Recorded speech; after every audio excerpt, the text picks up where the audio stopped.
Good morning, directors and Palisades community. Our first agenda item is delinquent real estate tax collection. We have Joe Saparello from the Deputy Director of the Treasurer's Office to talk to us about the Tax Claim Bureau and the changes that he's making that might make this an attractive option. I see it as a three-step process for this board. We're going to hear from the Tax Claim Bureau today. Next month, we'll hear from Portnoy. And then in June, we'll have an action item for you to make a selection. Joe? Okay. Hi. Good morning, everybody. I'm Joe Saparello. I'm the Deputy Director of the Bucks County Tax Claim Bureau. We are located in the courthouse in Doylestown, so we're centrally located in Bucks County. What we do is we serve all of the municipal and county taxes, and we collect for most of the school districts for Bucks County. So we are under the Treasurer's Office. So we report directly to the Treasurer, who's Mark Maffa. The Deputy Treasurer is actually the Director of Tax Claims, so a little convoluted there. And then I am the second deputy, so I oversee the day-to-day operations of the Bureau. Now, tax claim, we are a public tax collection agency, right? So like I said, we collect all the county and the townships and most of the school districts. We then remit that money to the taxing authorities. Collect the real estate, we have all that. We do not collect any earned income or per capita tax. We're not allowed to do that, so we don't touch any of that. When things are delinquent, the process kind of goes, you have 18 months to clear up your delinquencies before you start the legal process, which means you'll get some kind of nasty grams in the mail from us, like, hey, you're getting close to the limit here. Let's enter into some kind of payment plan. Let's start clearing these up. And then you start getting closer to the sale day, and then there will be an actual auction. So within 18 months, we start sending some more aggressive notices. We send the sheriffs out to make sure that everybody is aware that you have delinquent taxes and you have to clear them up, or you will go to some kind of auction. Now, what we've been doing recently is we have been really investing in our collection methods to make sure that if anybody out there is struggling, they are not homeless, right?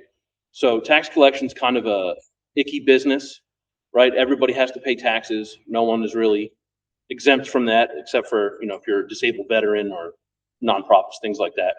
But really what we have been focusing on for the last 5 years is decreasing the number of properties that we sell at our tax claim and increasing our collection amounts. So we found that by giving homeowners a little bit more leeway, they're able to pay their tax delinquencies off in a timelier fashion. Then you have, here's a hard deadline, and if you don't make it by that deadline, then you're out, right? Then there's an auction, because the law that we collect under was from 1947, very black and white, like pay by this date or be sold. There's been a few updates over the years, but really it's the same archaic law that has been in effect since 1947. So we actually, what we've been doing is we have been trying to modernize our office. There's something that we can do. There are two laws that we collect under, right? So tax claim is a public agency. We are bound by law to collect under the real estate tax sale law, which is what I was describing, 18 months really, or be sold. And then there's another one, which is called the municipal claims tax law. So they're sort of similar, but with this, we actually have created a hardship program for residents who are truly struggling. They can contact us. We have partnered with the Credit Counseling Center of Bucks County. They are a nonprofit down in Richboro. So if anybody is really struggling, we can refer them there. They'll get credit counseling. Credit counseling will work out a repayment program for them that we will agree to. So they say, okay, this person is really struggling. They can afford $350 a month for the next year, 2 years to recover their debts. We'll take it. We won't sell them.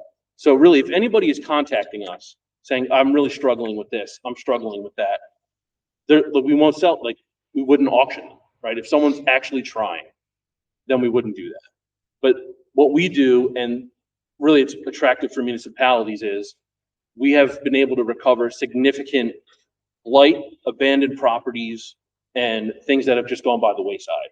So homes that have been abandoned, businesses that have closed and are falling down, especially in the lower end where there's a lot of old industrial blight. we've been able to clear that up through our tax sale process. So some townships have been getting involved, purchasing some of the properties at our tax sale. So we've really been trying to turn this around and make it a more equitable office for everybody. So tax claim, since 2020, we've invested a significant number of resources in modernizing our technology, streamlining our software. It's not easy for a government agency to get the newest and latest technology, but we have succeeded. We're actually rolling out a brand new program in the next couple of months. So homeowners will be able to see everything online. They'll be able to make payments. All their options will be online. I apologize to everybody on the board. I do have a slideshow and you guys are not facing the right way, but I do have some printouts here. And like I said, what we've been doing is we've been increasing our collections. So we've been modernizing our technology, trying to find better addresses. We've been utilizing more things. So if something happens, and the big one that we run into is seniors. So seniors who are struggling, it's hard for them to pay especially the school tax bill. We've been trying to connect them with resources. So we are a county agency. We have some resources that other third-party agents do not. We have the Area on Aging. We have the Bucks County Opportunity Council. So there's a lot that we can offer to help these seniors who are struggling more than just the taxes, because it's almost never the taxes that is causing somebody to be in a hardship area, right? Taxes are just the first hurdle that they really face where there's something like an actionable thing is going to happen, like there's a threat of losing a property. So we're usually the first hard deadline that we meet. But really, medication is expensive, groceries, gas. We know. I'm a resident of Bucks County. I understand. But we have really tried to offer some new programs, some new innovation to make sure that people aren't losing their homes at tax sale. Like I said, we were partnering with the Credit Counseling Center. So that was just approved by the Bucks County Commissioners in March. Like I said, brand new program. They have to sit through some credit counseling sessions, hopefully straighten them out. And then they will give us a payment plan for these owners. And then we'll take it, won't sell them, keep people in their houses. That's our new goal. Not just to decrease the number of sales, keeping residents in their home, but keeping the collections coming in. So we had a lunch and learn in March. And what happened is there's a new law that we have adopted where we can now return 100% of the delinquent taxes. So in 2005, Palisades, you guys have opted to move to Portnoy, who's a law firm, because under the old law, we kept 5% of what we collected as our commission. And that was the reason that you opted for a third party. Understandable, right? 5% when you're crunching numbers and budgets, so it's a big number. So the law that we were able to adopt finally with the new technology, basically what it does is it flips it. So the 5% that we would keep as commission is still there, but it's on top of what comes in from the tax collectors. So it's basically a fee that goes on top, right? So then we are able to return to you 100% of your tax money. So we don't keep the 5% that normally we keep the money. Normally we keep the 5%. We still do in this case, but it goes on top of the homeowners when it comes in from the tax collector. So it's just shifting where that's going. Because by law, we're supposed to keep the 5%. That's what pays our salaries, our staff costs. All of this is the 5%. And even when you opt for a third party, we still get the 5% because that's the law that's just the Pennsylvania statute. So even if it's a third party collecting, they still have to collect enough to give us the 5%. That's in the Pennsylvania law. But really what we've been most proud of is our collection rates. We have really focused on increasing our collections. So in 2022, $15.5 million of tax money was turned over to us as uncollected. Within the first 8 months, we've already returned 55% of that to the taxing authorities, whether it's the county, whether it's the municipalities or a school district. Within 8 months, we've returned 55% of whatever was sent to us as a tax debt. And then within the first year, you're at 62, 63%, so a little bit of an increase. But really by the second year, we're at 97%, 99%. So within 18 to 24 months, we have almost returned to you every penny of tax dollars that's out there. That's really what we've been focusing on. That's what I've been focusing on as the deputy director, is increasing the returns that we're able to give back to the taxing authorities. But we're doing that without putting people in unnecessary tax burdens, right? So people get a notice from us, oh man, could be an auction. I don't want to lose my house. Call us, work with us. We're really flexible. There's a lot we can offer. There's a lot that we can do to prevent people from going to tax sale. So, but a lot of people don't know, and then they're scared and they don't want to call us because they think we're like the IRS, right? You hear these radio ads, oh, someone's coming from your property. No, that's not really what we do.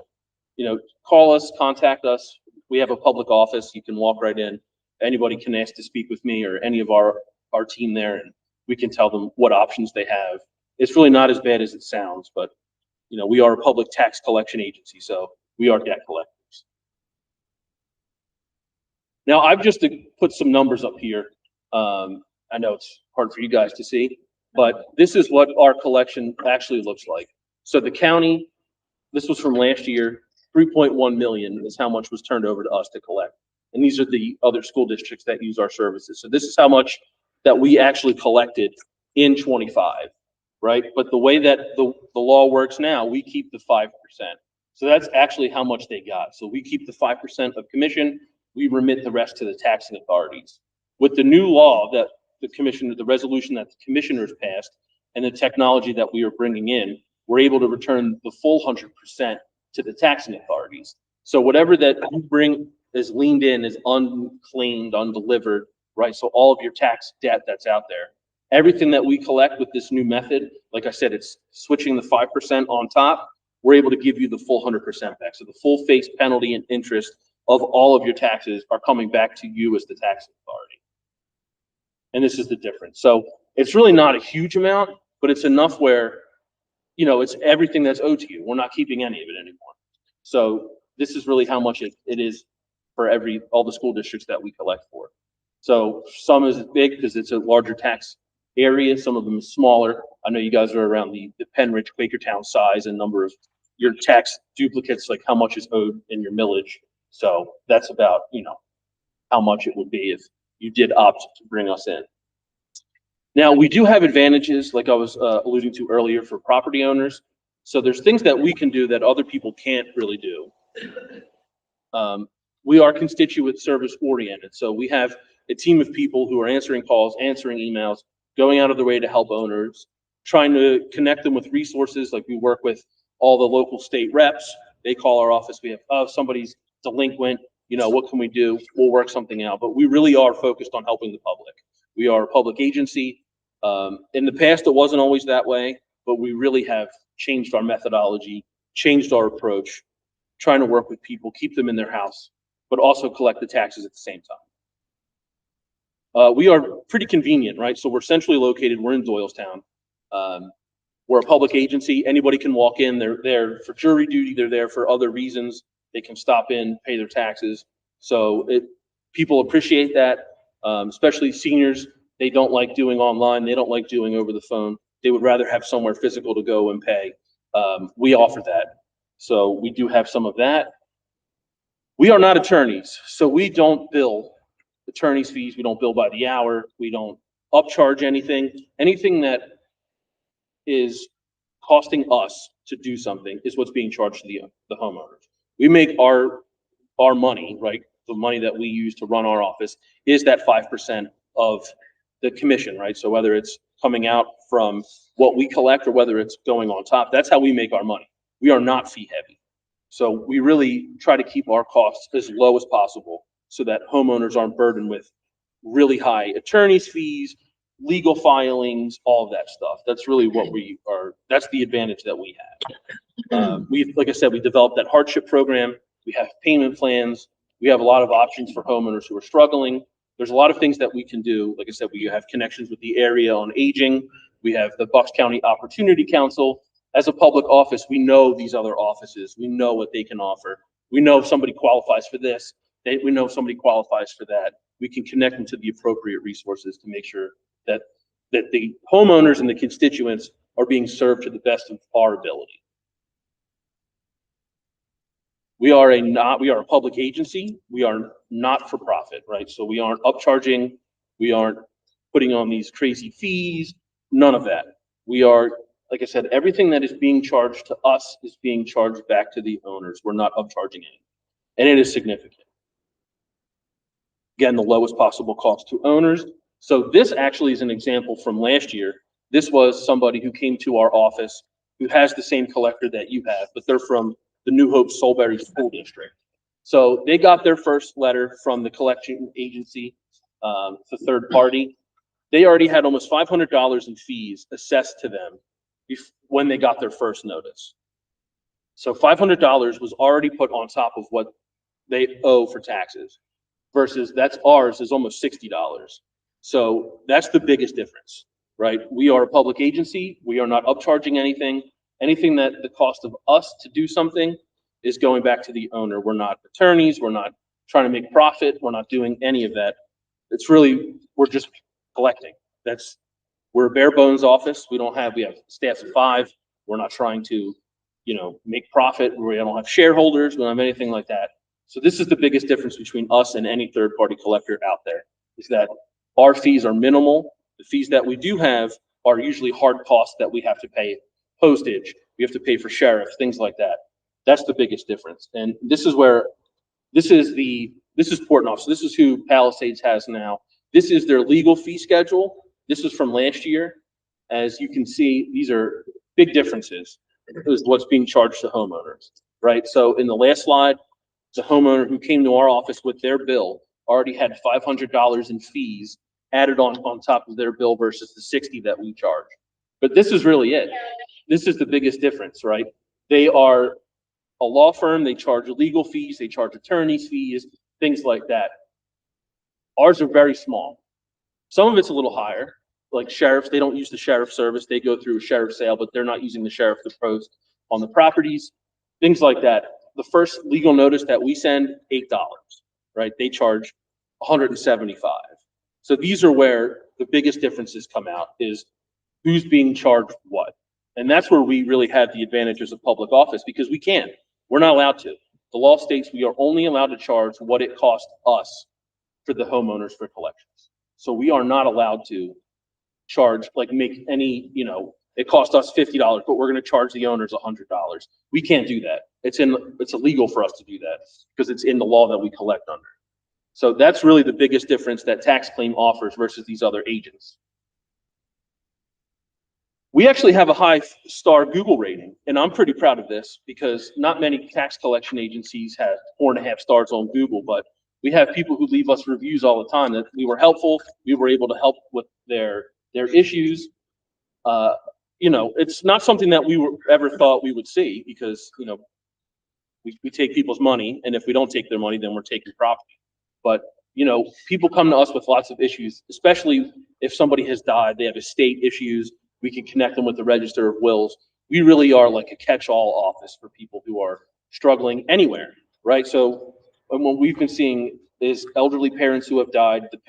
There's some wills issue. There's legal issues between siblings that are left, and they're fighting, and no one's paying the taxes. We're able to connect them to the appropriate people, the Register of Wills, orphans court, things like that. That's really what we are. And at the end of the day, if there's anything that you learn from this today, is that we really are trying to help homeowners, right? The last thing we want to do is sell property. But if there's no other option, no one has contacted us, we haven't heard anything. The sheriffs go out and they look at the property and they say, it's been boarded up, it's been abandoned, the windows are broken. And no one's paying, then we will sell that property, right? That's just the reality of the situation. But if somebody's really trying and they're struggling, we will help them, whatever it is that we can do to help them stay in their homes while also paying the taxes. But yeah, so that's really what we are constituent focused forward is really what we're trying to do. Now, these are the advantages for taxing authorities with tax claims. So there's no burden on you as the tax administrators, right? We collect at the end of the year, the local tax collectors send all of their data directly to us. All of anything that's unpaid, all the names, the list, that comes directly from the local tax collectors to tax claim. It doesn't have to go back to you to be verified, to be sent to a third party. None of that. They just send it directly to us. We start our collections process. Basically, you'll hear from us. We send you a check in the mail every month. We send you a report of what's open, how much we've collected, and what's still out there. So very minimal administration on your end. We're pretty easy with that. We have faster remittance. Like I said, we have really focused on collections, making sure that we're collecting faster than we were in years past, where it was just, okay, pay up by 18 months, but then everybody waited till the end to pay. We've really tried to focus on making payments now, keeping things down, make sure it doesn't, snowball down the road, and then all of a sudden something happens and now you can't afford to pay it. So we've really been focusing on making sure that homeowners are protected, they're in their homes, but they're paying their taxes. And like I said, we have that new program where we can return 100% to you, which was the biggest difference. We've never had that in the past. So we always kept the 5% of what we collected and then remitted the rest to you. Being that we're a public agency, we have the best practices. We're audited by tax. We're audited by the controllers. The state looks at what we're doing. So really, if anything is out there, it's public, right? If we're doing something wrong, somebody catches it, it's out there, right? We're not beholden to profit holders, stakeholders, shareholders, anything like that. We report to the treasurer. Everything is above board. We're publicly audited. So, we really have the best practices that we could have.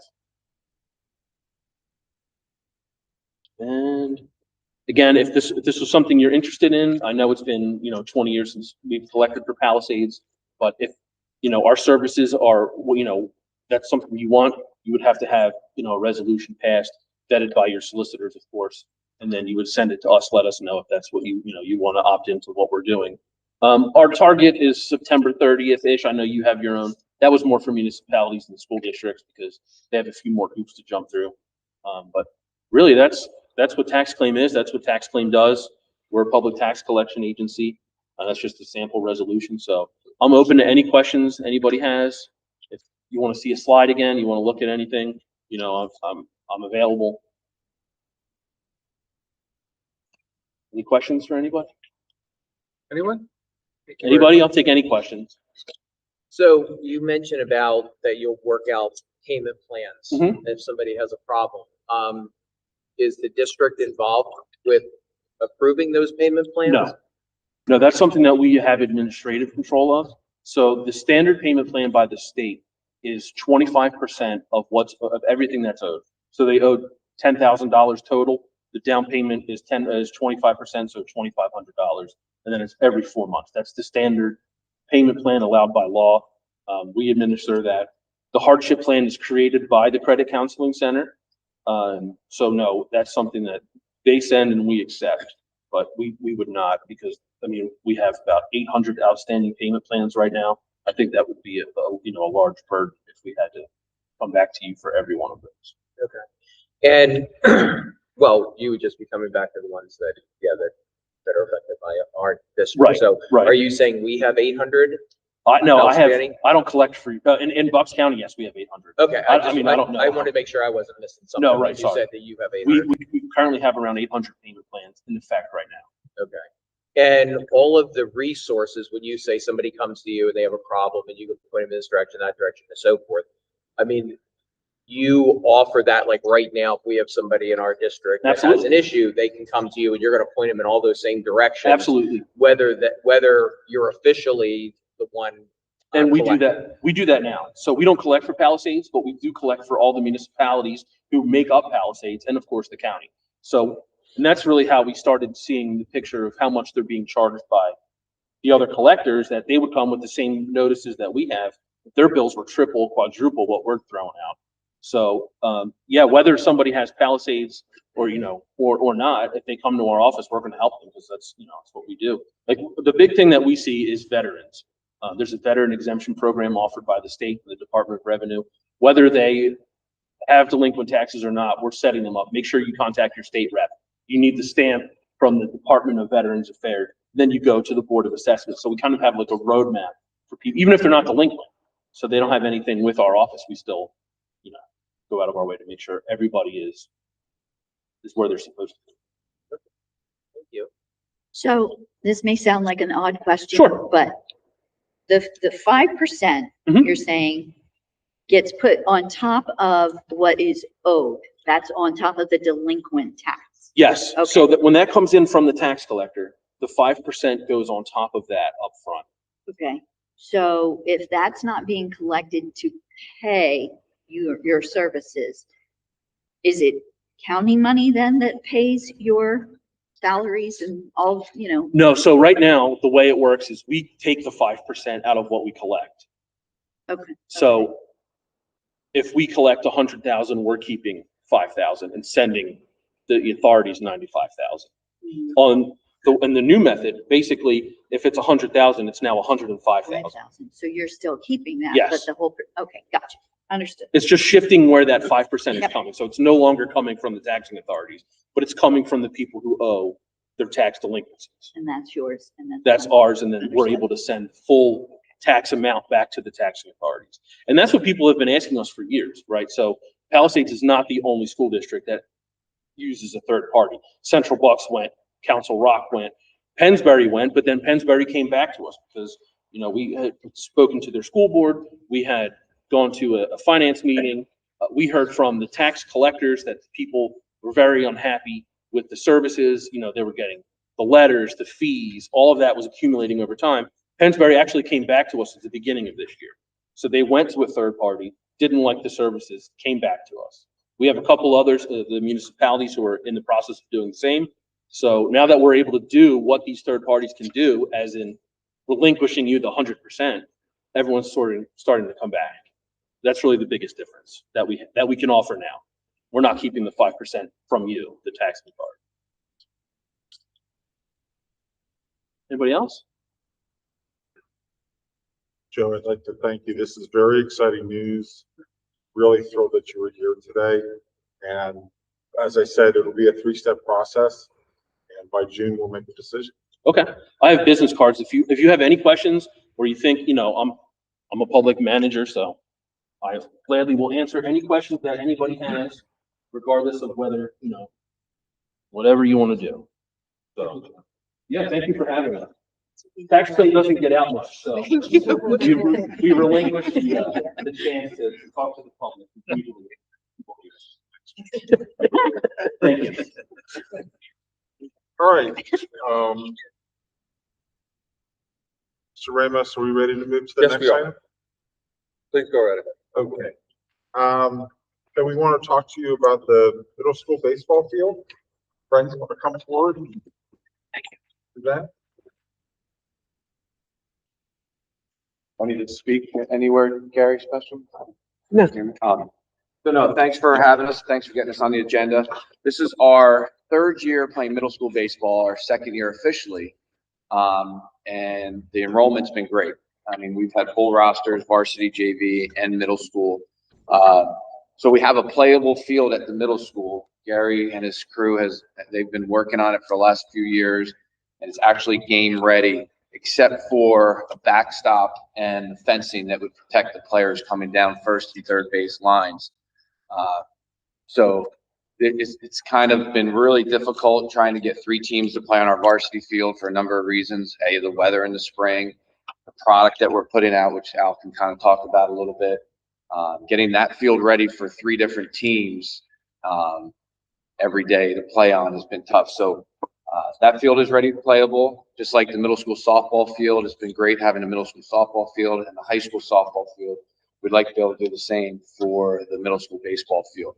And again, really all we're looking for is a backstop and fencing that would protect the players from any of the foul balls.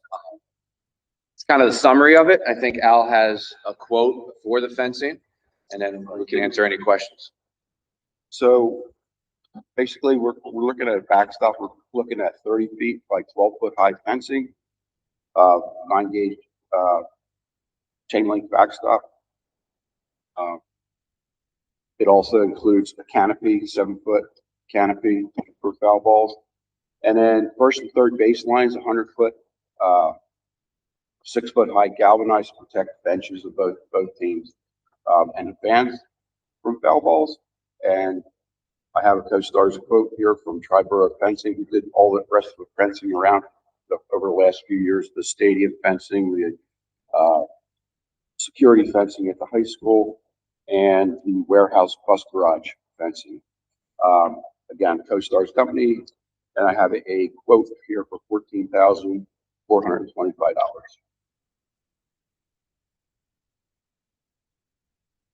And yet it would make it a PIA legal field for. Seeing Donna made me think of another point. We get a lot of requests from community teams to be able to play on that field for various reasons, and obviously we have to turn them down because it's not compliant by not having that fencing. So that would open us another opportunity for a community field on our district property. Any questions, anybody? Is this something you say is the third year that you're in? Is this something that has been placed on the capital projects list at all, anywhere? No, I For any really think reason? we could, if the board were agreeable, we've got 14,000 in Right. house budget. We'll take care of it. Was- Okay, I was just curious if there was anything somewhere on a project list, so, okay. Would that be this summer, so it would be on next year's budget? I think we could go as soon as this summer. That'd be great. Try to get it done by June. Oh, by June, so it would be this year's budget I would hope so. or on this year's? You said spectators. Don't have any bleachers down there, are there?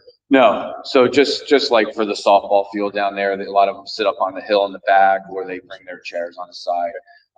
There is one set of bleachers for the softball field.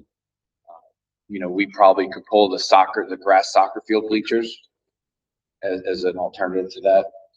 And benches, we don't need permanent benches. We have plenty of benches that we can move over there, so we wouldn't need to do that. That's fine. Brian, do we charge a fee for the community to use our fields? We do. We just haven't let them use our varsity baseball field because of how much we are using it. And again, if we do rent out a softball, baseball field, someone has to rake it, put product. With all the rain we get, Gary's going through pallets of dry mix, which infield mix to, dirt that will dry the field. So we try not to, just because. That's the varsity field though, It's right? varsity field, that's varsity. So for that field, we'd be able to, it's a grass infield. And literally, if you saw Field of Dreams, it was just a field at one point. Gary cut it in and is really taking care of it. Got a game ready. And 2 softball fields also use the product. Good, yeah. So I guess my next question is, what do we charge the community? I'd have to look at our fee structure for that because, we're more locked in for the inside facilities. We really haven't done much for the outside facilities just because of having to take care of it. But again, that field with the grass infield would be less to take care of and less product. So we'd be open to being able to rent it. Okay, so I think you're answering my next question. So we're open to rent it, but currently we really don't rent it now. Exactly, because the Okay, only we one we'd haven't be had able to rentals in rent the now is past. our varsity field, which would be Right, but cost we us. haven't had rentals in the past. Correct. And has there been entities outside the school district that have asked to use our fields? Yes. Good question, and I should know the answer to this, but because something's in CoStars, how do we know we're getting the best price? We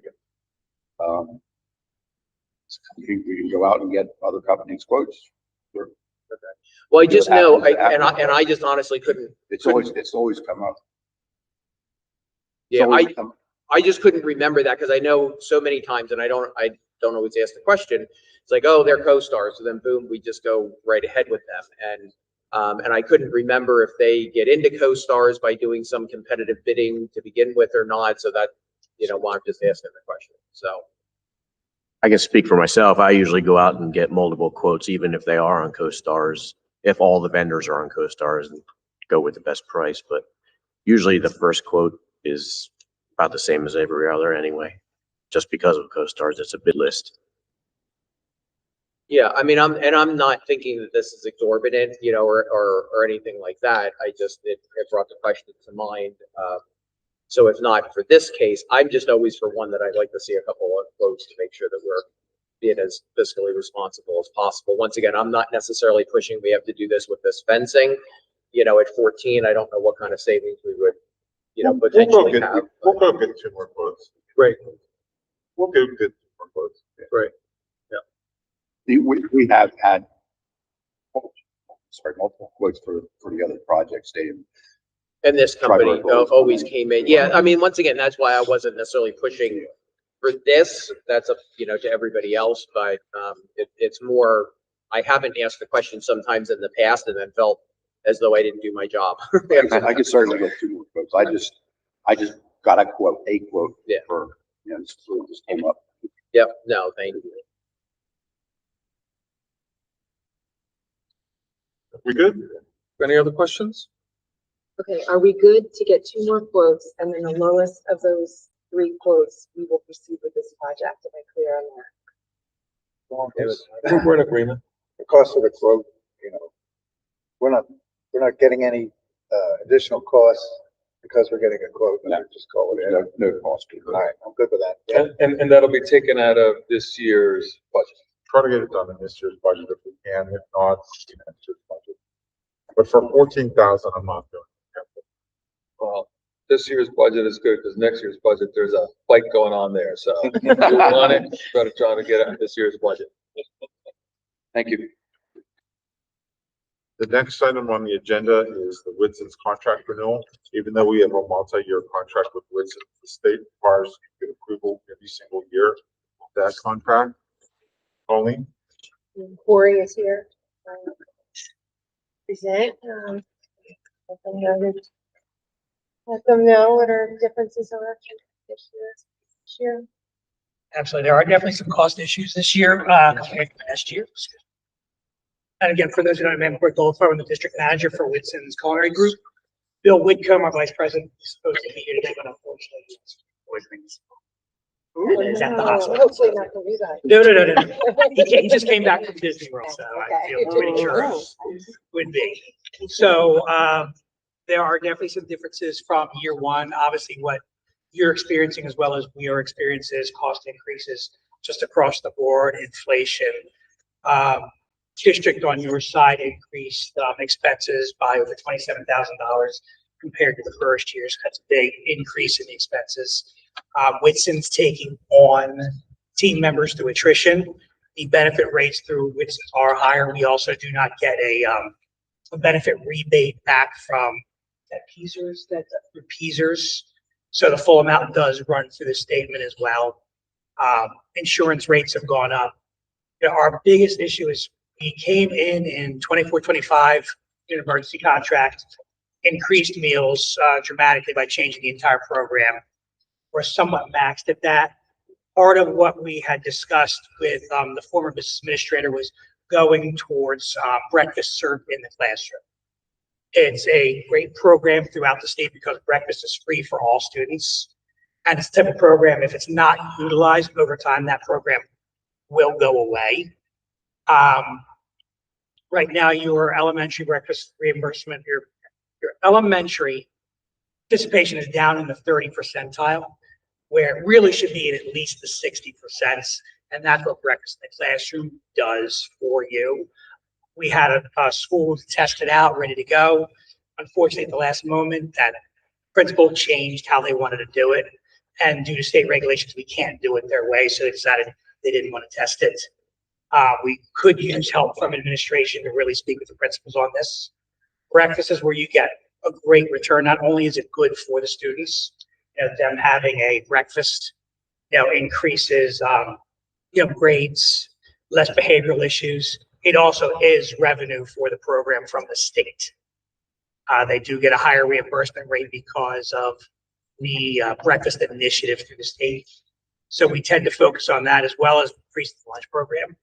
For those who have seen it, our general manager has done, I think, a great job. She's constantly, trying to better what she does for the students. She's constantly running specials, pop-ups. We bring in guest chefs. Elementary schools, we're doing what we call try days, exposing students to different types of items, healthy items, and as well as bringing what we call our smoothie blender bike, which is a crazy fun day. We bring Chef Brad in, and smoothies are things that we're able to put on breakfast and lunch menus as well that are considered healthy and reimbursable from the state. So not only are we trying to increase the breakfast, we're trying to increase the lunch by doing these specials as well, but the breakfast in the classroom is key. And I don't know if you had printed these out. What I'm showing on here on the first table is what we're projecting the reimbursement rates for breakfast to be this year. The next one is what breakfast reimbursement rate would be just at budget. The next will be if we got them into the mid-60s. And the last one's if you went to 75%, which is a standard for most breakfast in the classroom school districts. You'll see that the rates of the reimbursement rate for this year would be up $234,642. If we went to the breakfast in the classroom model just at the elementary schools and got into the 60th percentile, your rate would increase to almost $300,000 reimbursement. And at a 75,000, it would be at $328,000. All that goes right back into supporting the program. So the more that we're able to do to support these programs, the more reimbursement we do get back from the state. Yes, sir. Yeah, just a quick question in regards to the breakfast program. Participation is based on the students wanting to have the breakfast. Correct. So there's nothing really you can change with those students if they have no need for it, if their parents are taking care of them and or they're having that at home. Correct. What we find though is by doing it in the breakfast in the classroom, more students tend to take it. What a lot of them do is, let's say they had breakfast already, they put it in their backpack when they're hungry later on. So, which begs the next question here. We're going to bring food into the classroom because we want to feed the children because we want more reimbursement from the state. As well as the fact that we just want food in everyone's belly. That's first and foremost. You still have quite a few kids that just skip breakfast. I mean, if you put something in front of me, of course, they're going to take it and put it in my backpack. Right. I mean, I wouldn't turn down anything. But we don't force them within the classroom. We just make it available to them in the classroom. It seems to increase the rates just by having it right there versus having to go to the lunch line and get it. Okay, thank you. Yes. These are packaged. We would pre-package the breakfast, yes. We could do smoothies, we could do parfaits. We have warm items that we can send to the classroom. Part of when we did the original bid was an investment dollar amount. And part of that investment dollar was equipment to deliver this to the classroom. Warming bags, cold bags, as well as carts to take them there. So they could have waffles, pancakes, some of those pre-packaged items. Normally in those types of scenarios, we would not send syrup because we don't want the guys to have to clean up syrup from everywhere. We are also right now getting ready to test breakfast at the front door starting at the high school next week to see if we can increase that with the high school students. They're normally the lowest breakfast and lunch participation of any schools in any school district because yes, sir. If I might, Liz came to me, the on-site supervisor for Whitson's, and she asked me if there was an opportunity to get more breakfast in the hands of high school students. So starting this Friday, next Friday, and the Friday after, we're going to pilot something here at the high school for those students that don't have time to get down to the cafeteria prior to the start of school and get a hot breakfast. So as Corey mentioned, they're going to do pre-packaged breakfast foods, granola bar, fruit, that kind of thing. And we're going to have a cart set up. Actually, Whitson's is going to have a cart set up by the art gallery that kids can grab it before period one on their way to period one, or we're also going to set it up between period one and period two so that if a student is coming in the building late arrival or a student just didn't have time to get to the cafeteria to grab a hot breakfast sandwich, they can give their number and grab a lunch if they like. We're actually not going into the classrooms here at the high school. It's going to be still student opted, but we're making it easier for students to access. So we'll see how it goes, and if it's popular, we'll go from there. If it's not popular, we'll put it away and move on to the next thing. How do you keep track of how many kids are eating? I mean, if it's a cart and kids are just picking it up, you go by items or? Here at the high school, no, that is the way you're allowed to do it. But because you are not 100% free district, you have students that are free, reduced, and paid. Right. We have to use a system of counting. It could be as simple as using a roster and checking up the students. But here, fortunately, you have iPads as your POS registers.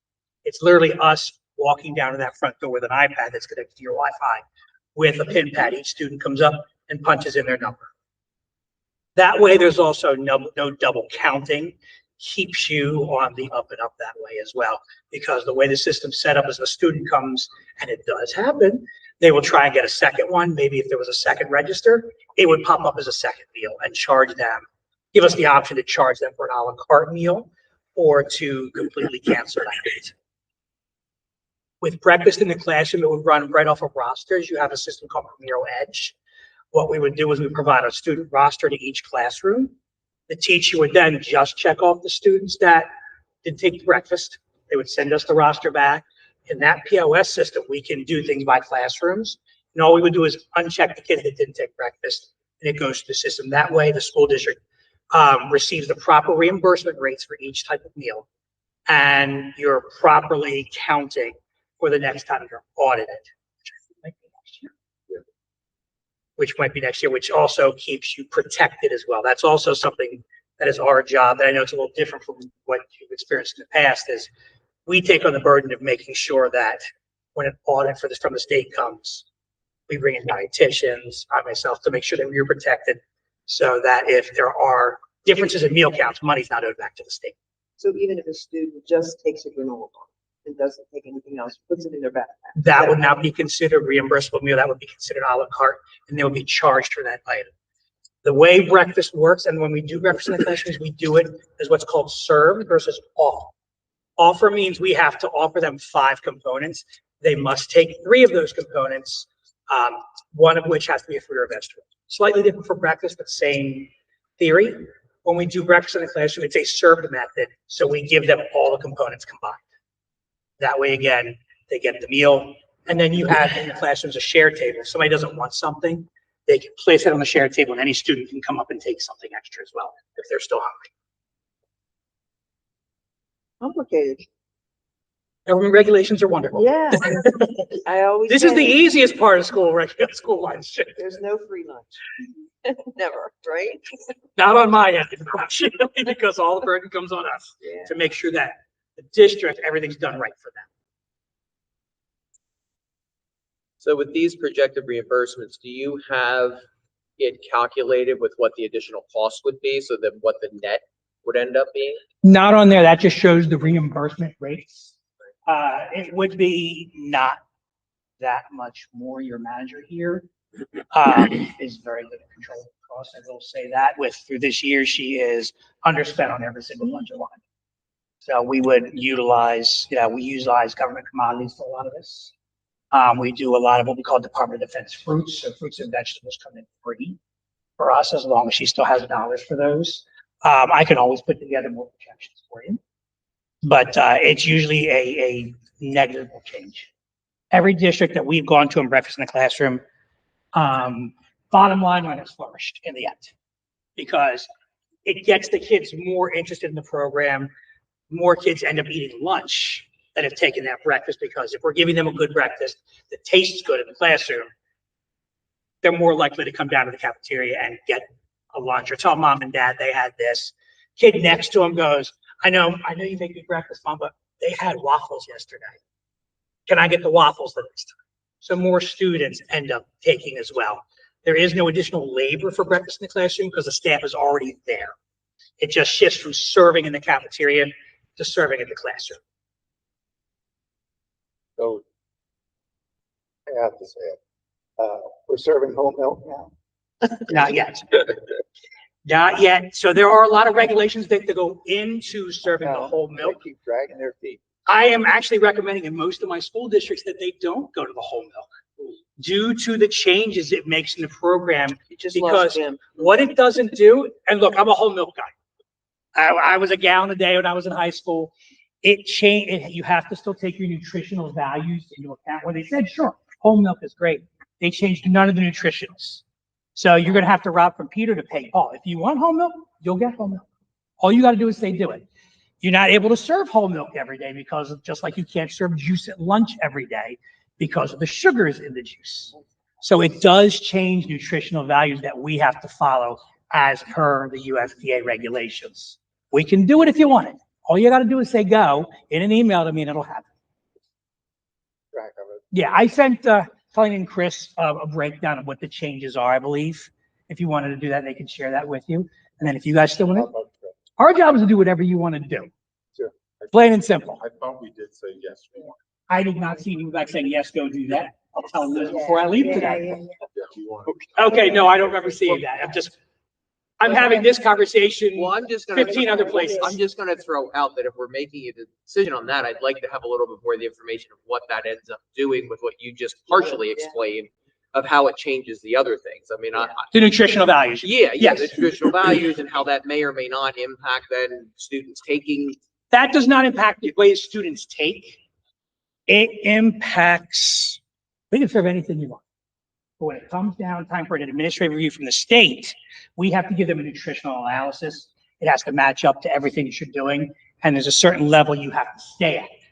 So for certain things, like say juice, there are certain days a week we don't serve juice, because if you serve juice 5 days a week, you're over in what they call in the red. And you would have to come up with a plan of action to get back out of that red, which would mean taking away from. You know, you would take away that day of juice and you're back in the green again. It's just that. It doesn't affect what they would take. Milk, not their favorite thing, no matter what.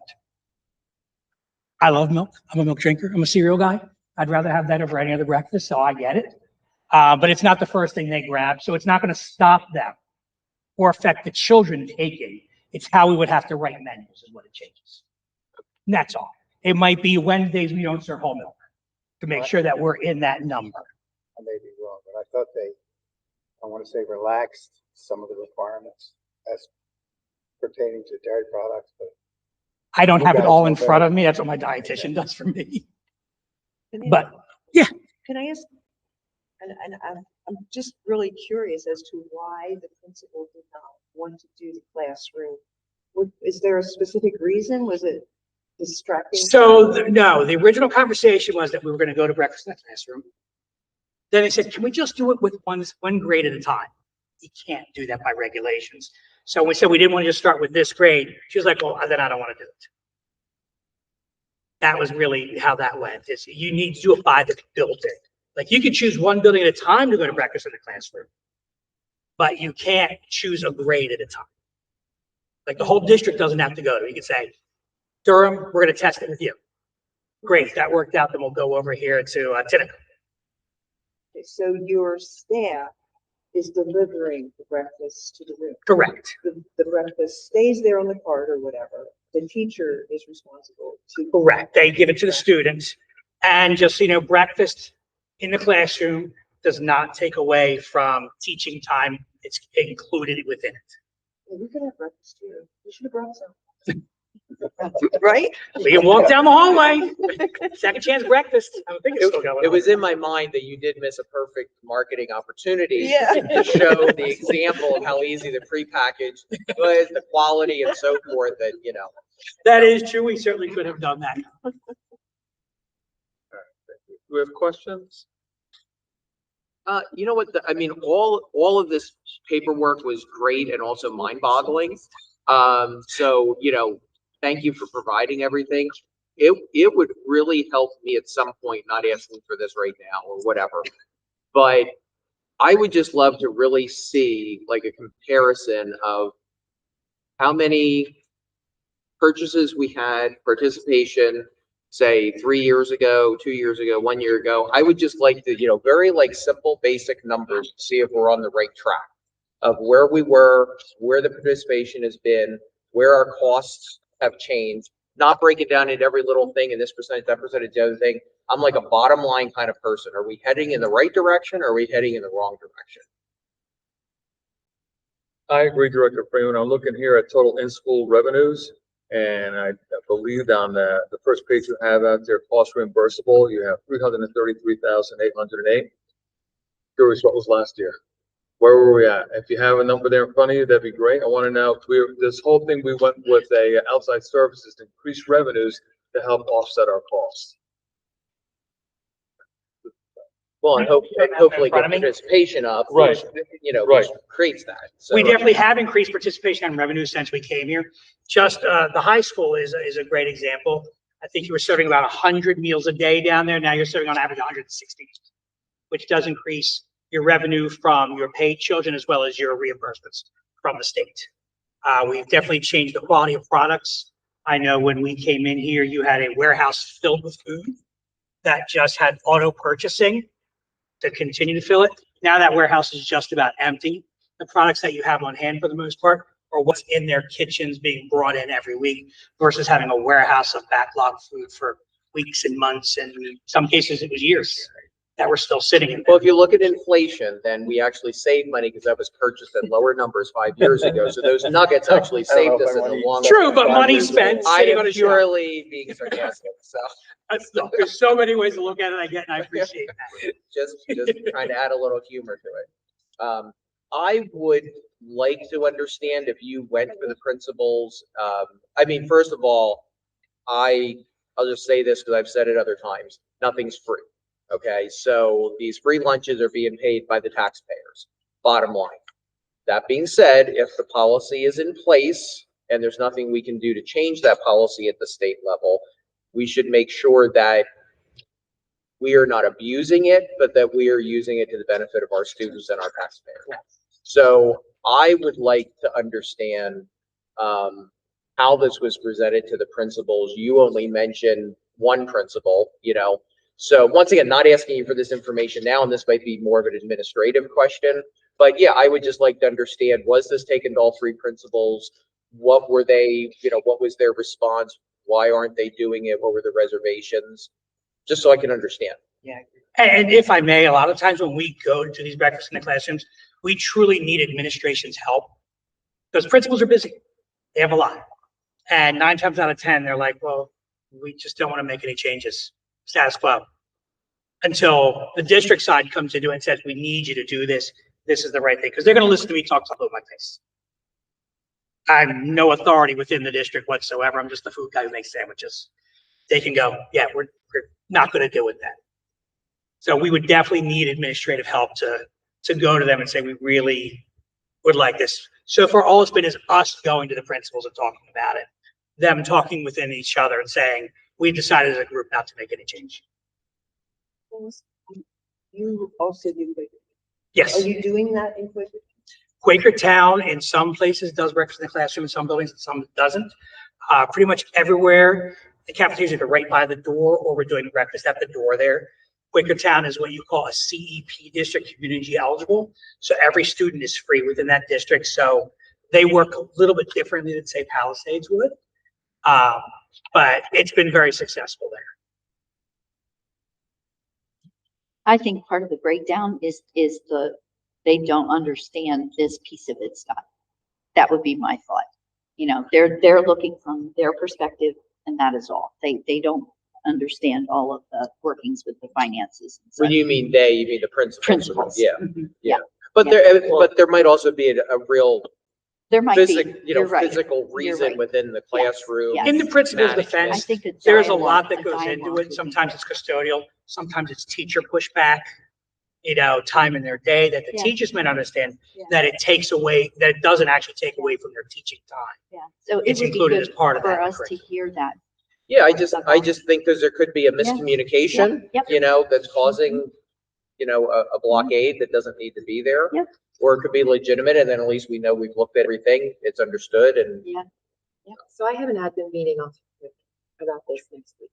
And if you ever need me to come and talk, that's always our first contact. When it comes to breakfast in the classroom, we like to come and talk with principals and staff to get them on board and understand, what's required and why it's so important. It's not just monetary. Keep that in. It's great for your program. Keeps the program running. Full belly is a much better student. Chris, what is our decision? What is the committee's decision today? How does that go? Well, we need a decision to renew the contract.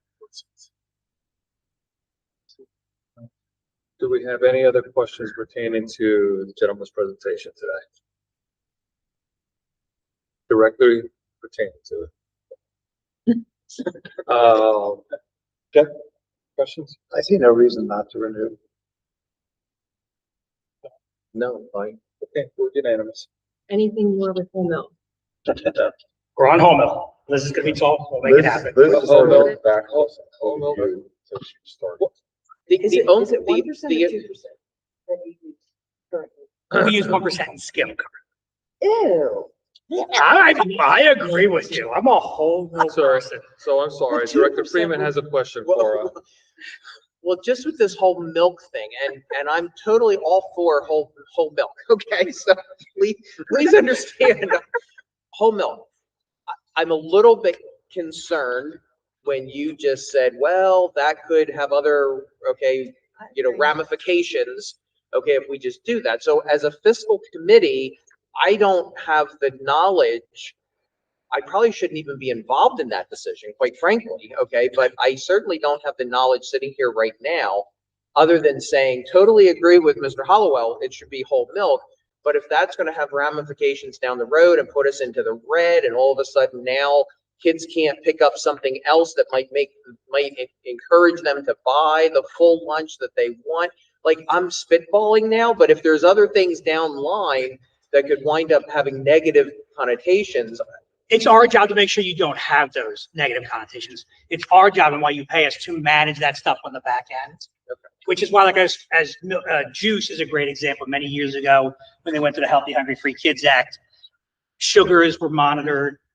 We came up with a plan that made only 4 days a week you serve juice. Kids know Wednesday's no juice day. It might just be something along those lines because it's to protect the district, to make sure you're right. We're not taking anything away. There's always going to be a milk available of some kind. Just Wednesdays, it might be 1%. Well, You'll still I have guess chocolate milk. that's my thing, is we're hiring you to be the expert. Right. And I'm gonna be looking, and I think we are, but I'll just speak for me, and I'm gonna be looking at what's the performance rates? Like, I wanna see that our participation is going up. I Yep. wanna see that this is cost effective for the district. And I don't want you to then come back and say, well, do you remember 2 years ago when you told us to use whole milk? Well, this is the reason that our Milk will not change participation went anything. down because of, so I would rather be your company is the experts, you've got the dietitians. We're encouraging whole milk, okay? Maybe that's the direction I would like to go, but ultimately, you're gonna be the one, on fire, the hot seat, okay, if we're not getting the Milk is numbers not that going make to change sense. anything. I will say Okay. this, in all deference to milk, if I line up all the breakfast and lunch items, the last item always chosen is milk. Right. And they don't have to take the milk. That's in right. any of the You scenarios. just in the beginning of that alluded to the fact that you don't do whole milk for X reason or something. So- It's more of, a lot of my clients are more afraid of a state review no matter what, and opt not to do it. My job is to make sure you're fine at a state review. You will not fail a state review when any food service management company is involved, not just Whitson's. That's what you pay us to do. And that sounded really ominous and shady the way I said it, but it's our job to do the right thing for you. That's why we have dietitians who review these things to make sure that someone like our on-site manager, Liz, who's wonderful, hasn't gone rogue and done 5 days of the milk or serving too much of the milk. We have those checks and balances behind, but it's not going to affect your meal counts and participation. The sugar or the fat? It's the fat. Oh, it is. Yeah. That's hard if you want chocolate. Oh, Yeah, I no, don't then get you got a that. little worried about the Yeah. sugar. thank you very Each- much. We appreciate your Yeah. time today. Happy to You come have a anytime. blessed day. All right. So our next item on the agenda is the healthcare rate increase. And we have Dina with us. If we look at the attachment to the healthcare rate increase, the Oswald proposal is 8.21%. That includes a small fund adjustment to get us to 2 full fund months, which is the target that the consortium has. The 8.21 is what is now in the budget. So could you just please repeat that a little bit louder, Chris? The consortium wants us to have 2%. We're not the 2 mandated to have months. 2%, 2 months, excuse me, 2 months. Dina, do you want to speak to that, or do you want me to? You can unless you want me to. Go ahead. Okay. Years previous, we were in a little bit of trouble in our fund balance. And so last year we worked really hard and there was a rate increase to get us to where we are now. If we continue with that 8%, we'll be good and probably good for a long while. But we don't have to. We have to Right. take into consideration, and I'm sorry, I should have brought my sheets with me. It's 4 or 5% we have to do. But that additional 4 to 5% is what will keep you in the green in your fund balance. Right. So go ahead, John. Last year, we put on top an extra 8% We had to to last catch year. up, Mhm. and we're almost caught up. Yeah. After a year. Yeah. And you just said we don't have to keep the 8%? The 8% is top. what's going to keep you moving forward and will get us to that 2% probably pretty quickly. They're really conservative within the consortium, and they're just giving that as the recommendation because they want us to succeed in doing that. Now, if there is extra, that will be given back to the district. We'd see that in next year's rates. So if I recall, Medhat, Mhm. so I remember the first time he came and joined us, that was 2 years ago. And he explained where we were at. And we moved in smaller steps to get to where we are right now. They would like to see us at 2 months. They would like to see us at 2 months. But if I recall correctly, last month, and I forget the gentleman's name. Dennis. Which, Dennis? who was just here? Was he just here, right? He was, I yeah. thought I saw him. He said, we are looking good, staying at the level that we're at without adding to make our goal. Hope everyone heard that last month. Okay, so I'm all for staying where we're at instead of increasing that number to where we need to be. Okay, let's see where we get through there. Again, we have a monster budget hole that we're trying to work at, and every dollar counts to get there. I would really like to recalculate and get us to a tighter number. I'd rather keep the money in our own coffers than have it stay outside and say, hey, you're going to get that money at the end of the year. Well, you know what? I'd rather keep it in our own coffers. I'd rather be closer to a better budget to help us out, especially our taxpayers in the community. Were you talking about the 8.21%? Correct. That's where we could keep it. No, Or- it would be less than that. It would be less. Okay. Right. That's what I understand. Right, 8.21% will get us to the 2 months, but we could get there on our own based on what Dennis said, because our numbers are looking better and our numbers are improving. But 2 months is what the consortium would like to see. But in the past, we were at 1%, and we could be very happy at 1.5 to 1.75%. Okay, 2 months is what the consortium would like to see, but I think we're doing a very good job managing. Remember that 2% is what is the rules of the road. So we have to get to 2%. Well, 2 months. it was recommended that we get to Yeah, 2 yeah. months. Excuse me, did I say 2% again? I Yeah. apologize. You got- Yeah, I confused you. Oh, sorry. 2 months, yeah. Yeah, that's what they would like for us to be at. So I'm all in agreement of trying to adjust this number down a little bit more just to keep more money in-house. I think we're doing a very good job managing what's going on here. I know Chris has stated before, inflation is just beating us all up around all the edges, but it's also beating up our people at home, our fixed income people and the taxpayers.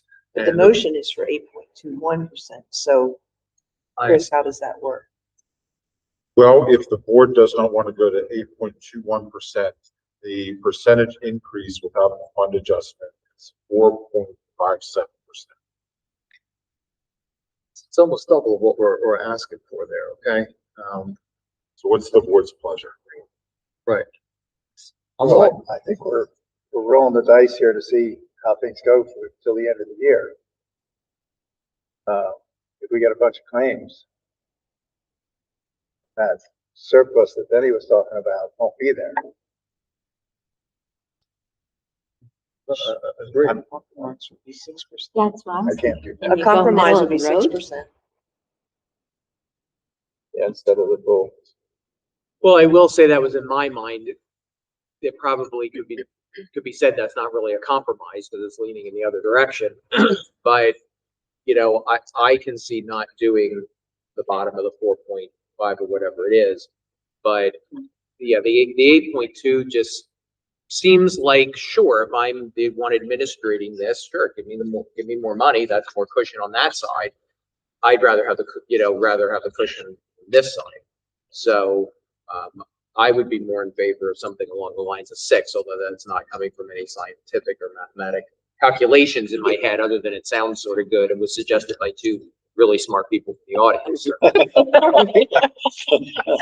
Yeah, really where? So we want to go with 6%. 6%. Let's go with 6, Chris. We'll see where the numbers coming at us, and then we'll take it from there. Okay, Thank you very much, everybody. thank you. So we'll change that resolution for Wednesday to be 6%. Yes, thank you. The next item on your agenda is the dental rate increase. We do not have flexibility on this one. There's 2 components. One is a 2% change projected dental claims. The other is the total dental fixed fees, the administrative cost is up 4%. So it blends down into a 2.09% increase. It's, which totals less than 3,000. Then there's, Is that per person or is it? Oh, no, total? all in, That's the total? total. Okay. Yeah. and that's for next fiscal year, correct? Yes, sir. Chris, and as you said, there's not really much we can do about that. No, sir. I have no questions. Do it. Agreed. Scott? Okay. Item 4F is some really good news. The SDIC renewal for workers' compensation. Our workers' compensation costs have gone down. I went back 3 years. Each of the last 3 years, I didn't go back farther, but each of the last 3 years, the workers' comp costs have come down. There's a safety factor called experience modifier. When your experience modifier is less than 1, you've got good experience. Our experience modifier is 0.643, which means that our total cost on the budget will be $60,715, which is about, it looks like about half of what it was 3 years ago. So kudos to the safety committee for the work they've done to keep our employees safe. Yeah, I want to say for the safety committee, but also for our facilities department too, for addressing any concerns that come up as they do come up. And it's a testament to the work that they do to make sure their and students and everyone that comes to visit is safe in our facilities. So. Yeah, absolutely. Yeah, not having injuries on a job site is a big deal. Thank you, Chris. And then we have item G, which is the proposed final budget. From a calendaring standpoint, we have some interim numbers for you today. The proposed final budget will come to you in May. Put together year-end estimates for you for revenue and expenditures that are attached. Let's look at the expenditure budget for make sure I put the right thing out here. Yeah. What's that? You're skipping Sentinel-1.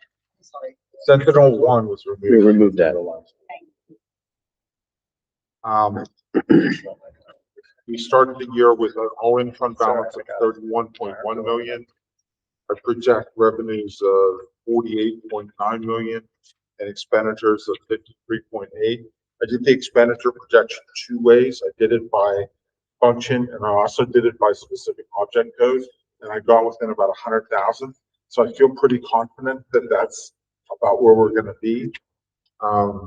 That would bring your all-in fund balance to 26.2 million. I add in revenues for 27 of 49.034 million. Right now, the budget is showing a 1% tax increase. That's something we'd like some guidance on today for the board on what percentage you're comfortable with. Right now, it's loaded at 1%. And then we've got expenditures in 27 of 52.25 million. The changes from last time reflect the deduction of the $580,000 worth of cuts that the committee approved last month, and a slight increase for healthcare going in the other direction. That slight increase for healthcare will be peeled back, so we'll have a lower number in the budget after we recalculate, it should be the 6%. But as things stand now, the all-in fund balance at the end of 27 was 15 almost 16 million, with 10.2 million taken to the fund balance. Of that, 2 million is the Peachers Retirement Spike Fund. 5.9 million is capital projects. Put an asterisk next to capital projects. We need to come back to you and refresh the capital project estimate, because the estimate for the middle school auditorium is higher than what our original estimate was. So we've got to come back to you next month with a new capital projects budget. And leave that in. It's going to be $1 million higher because of the middle school auditoriums. Then that leaves deficit right now of $2.3 million. So hopefully you're happy you've got a year-end estimate. Something to work. The fund balance used to balance the 25.6 amount. Yes. Almost $5 million.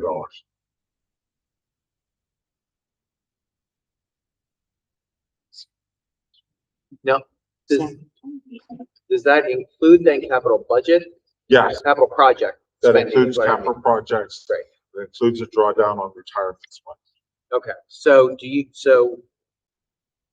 what, and it might be right in front of me and I'm missing it, what is the amount out of regular fund balance that we're gonna, it looks like, dip into?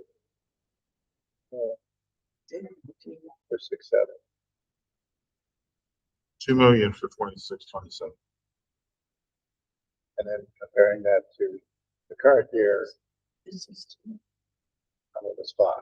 Yeah, The number was 5 in the current year, but that includes capital projects and retirement spend. Wait a minute, so it's about the same. So the question is that we actually put towards it without.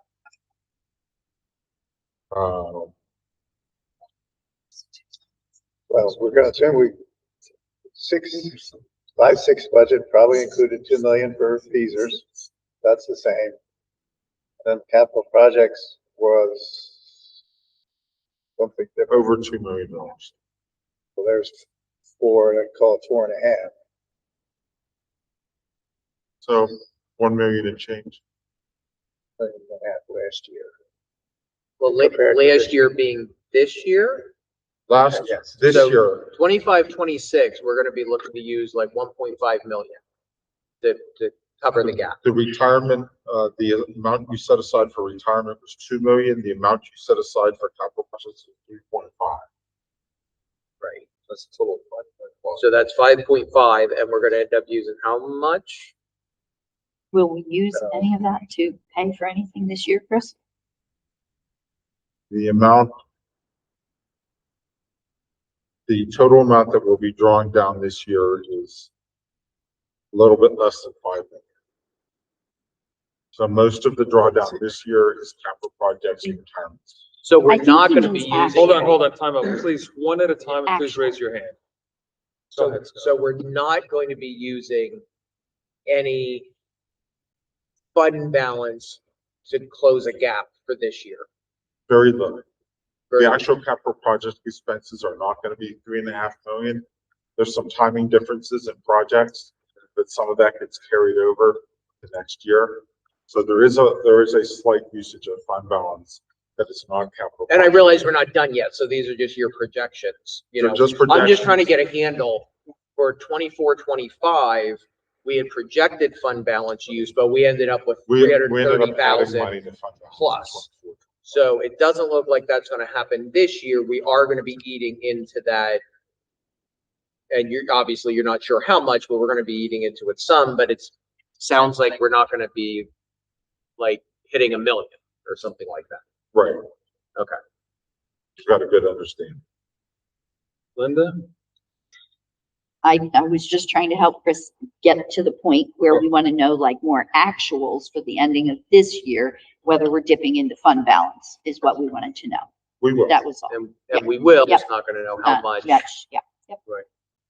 Chris, I have a question for you. Sure. Have we been dipping into budgetary reserve this year?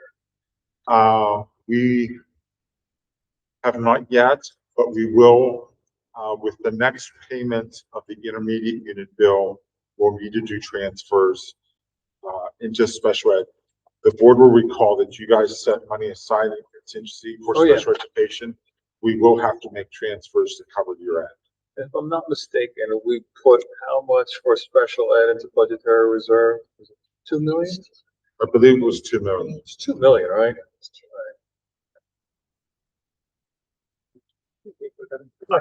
Think we're gonna use most of that? I wouldn't say most of it. We'll use some of it. Listen.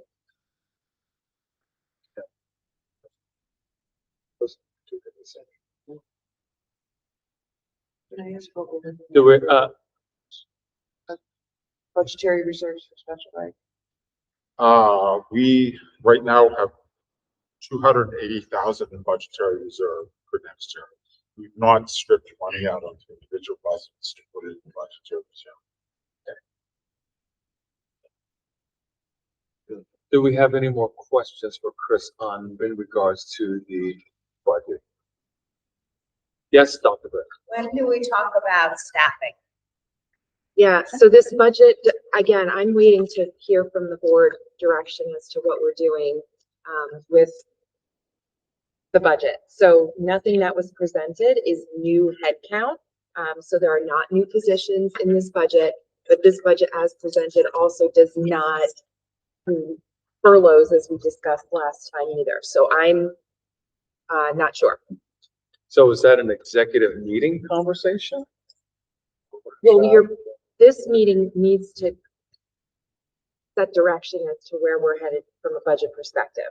So I would say this needs to come first, so I understand where you're headed.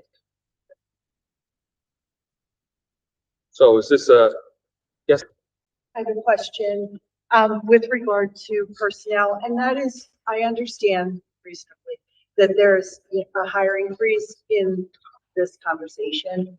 My question is how that affects our summer. So we have traditionally hired maintenance folks and tech folks and summer school and all of those things, that are a part of our summer work that happens here. I'm just curious as to what's happening with that. Yeah, I would share that I really need this conversation to happen, to have sort of a direction of travel, as has been shared before, as to with staffing. I wouldn't say there's a hiring freeze right now. That was one of the recommendations from the presentation last time. But I can't say, we do have summer work that needs to occur. There will need to be summer hiring that occurs. To what levels, I'm not quite sure yet. Gotcha. So, I mean, there is work that needs, that needs to occur in our buildings, in our technology department, to get ready for the next year. Sure. Summer positions were reduced. Yeah, but not eliminated. So in looking at what we did last year, comparing to what our needs may be this year, there'll be adjustments, but Gotcha. Yeah. Thank you. Wednesday night, we had the presentation by Lou on his proposal for taking on the autism class. Now, how is that already yes, into so the budget? that's already included in the budget. In the So that budget. reduction. is correct. Okay, are Yes. we voting on that?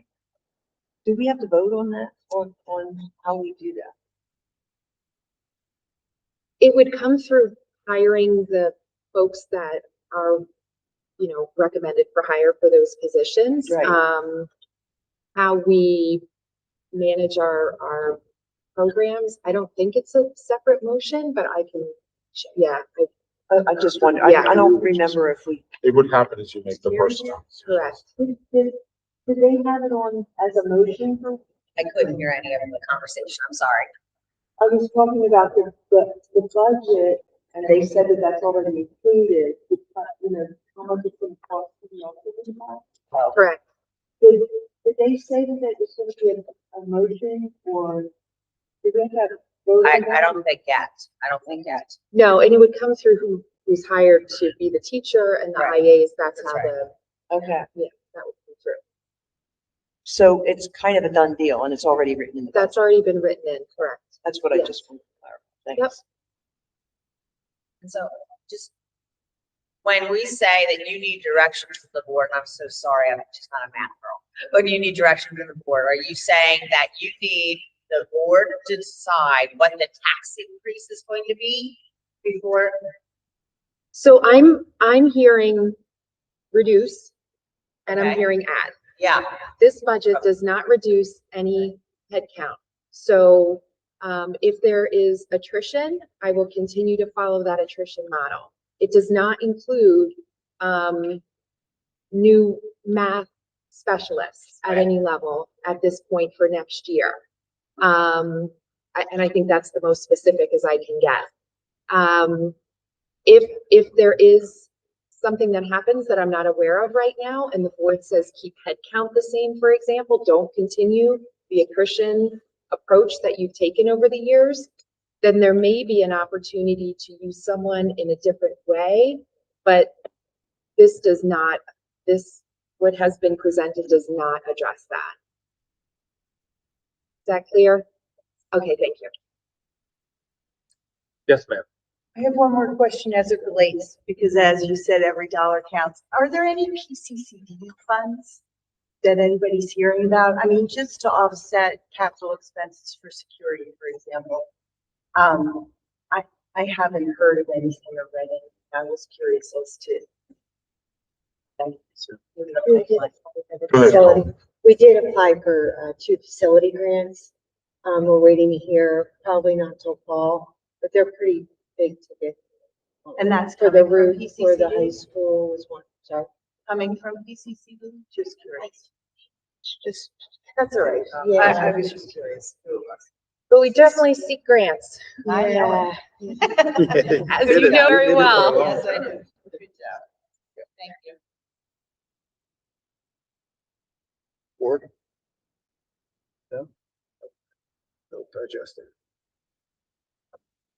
I wish I had words of wisdom, but I think this is also what we call like where we're gonna land the plane meeting, right? Every April, it's like discuss what that tax increase may be. This presents a 1%. If you go lower than 1% or higher than 1%, you know, your use of, as you know, you've been doing this a long time, your use of fund balance will decrease. So for Chris to prepare and Colleen to prepare a budget that meets your goals prior to proposed budget, that's the purpose of this meeting. Right, so, I think we're in agreement with the 1% as a placeholder. Okay. I don't think that's gonna be the issue here. That can move in any hopefully in one direction. The one direction I'd be happy with is going down. But we'll put that placeholder in for the 1%. And then we have, other items that we will go over, a little bit in regards to cuts. The one thing I can't see in front of me right now is where we are with the budgets currently that we were expending and how much increases in each administrator's budget that has increased to where their expenses are this year. We also had a conversation of perhaps cutting a admin staffing to help bring this rate down. That's another thing I'd like to review again and take a look at that. And then Personnel. yes. And then the other item is capital projects. We have capital projects year after year that we put money aside to get things done. And yet these projects aren't done, but they're in our budget and give us an inflated budget. The probability of us seeing $5 million plus spent next year is something that we have to really consider. We put monies aside in capital budgets every year, and when I did that 5-year look back, we didn't touch them. We touched some of it, but we put an extensive amount of money in our capital projects and raises our budget all the way around. We raise our taxes, and at the end of the year, these projects are completed or they get shifted to the next year. This year, we have a capital project amount, Chris, 5.5 5.956. $6 million, ladies and gentlemen. I know we want to get things done, but the reality is how much of it will get done. Okay. And that's the reality of it. We're pressing to get things done. We want to get things done here. But every year we put monies aside in our capital projects. And Jim, you can attest to this for all your years here. We have a lot of that money that is not used. And yet our budgets are inflated. Okay, so just doing a quick look and seeing, well, go ahead, Jeff. You say it's inflated, they're carried over. Well, they're carried over. It's not increasing the amount that we're Right. anticipating to spend in over time. It just carries to the next year. And then, and I brought this up last month, and I will be bringing this up every month until we get movement and traction on this, is the school's usage and the amount of pupils per school, where we need to, and this is the tough decision. I've looked at the website, I've looked at the previous reports, the previous assessments done on closing a school and moving monies around.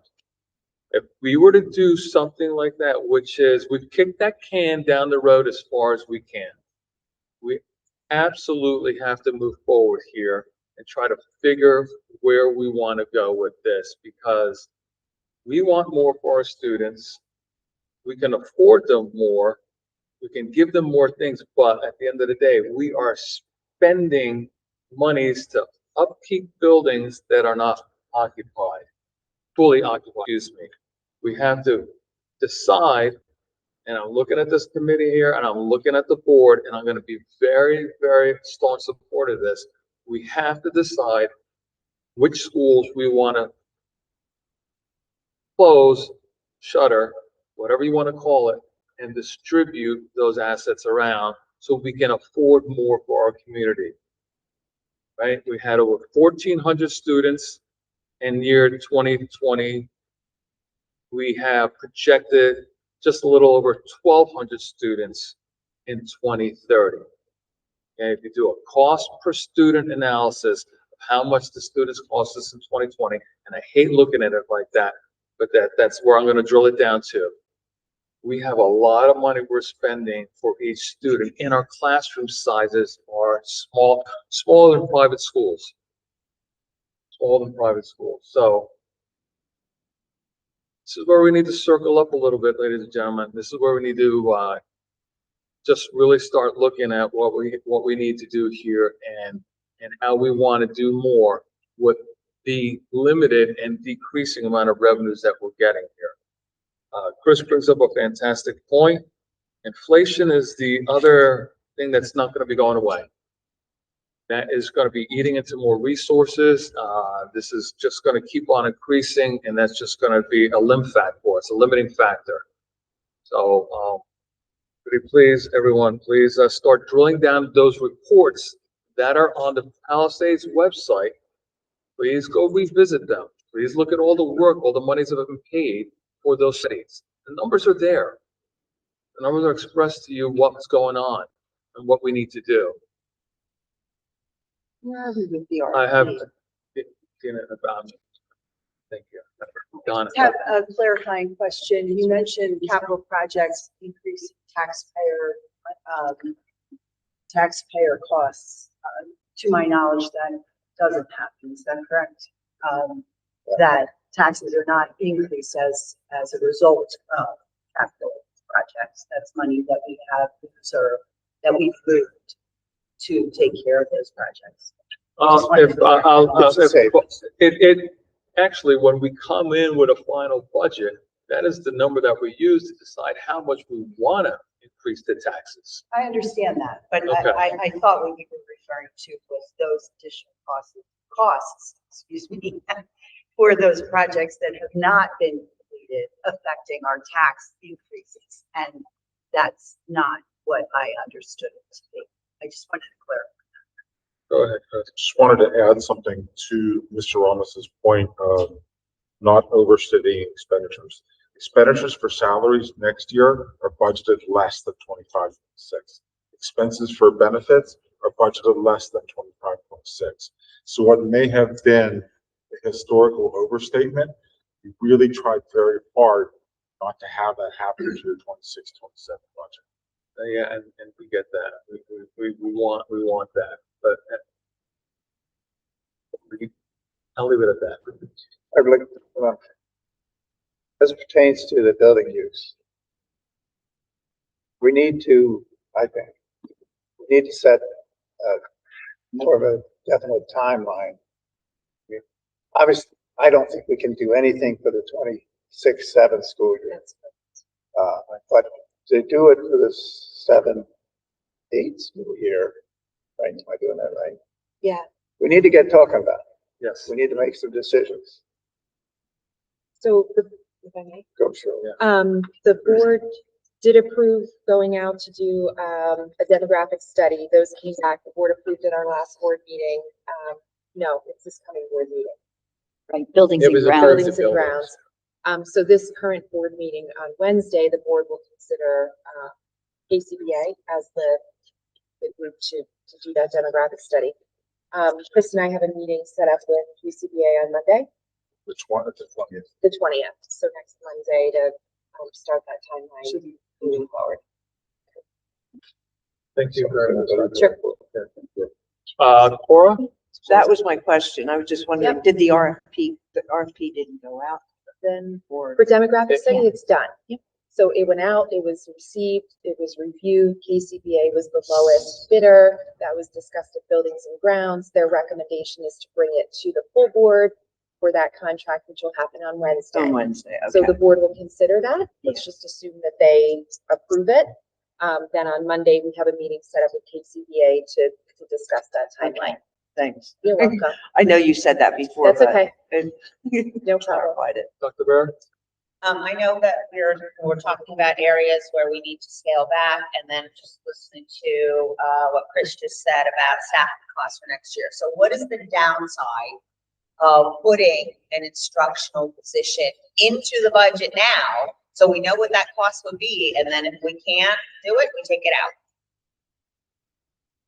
We need to give Bridget that direction. That's what she's waiting for from us, I think. Yes? I appreciate the question because I'm sitting here still wondering, am I furloughing employees? Yeah, right. As a direction. So whatever that target number would be, then I would, so I'm still. So first question is, are we furloughing? And then second, Correct. could we put in an instructional support position? The obvious answer there is, if we're not furloughing, no.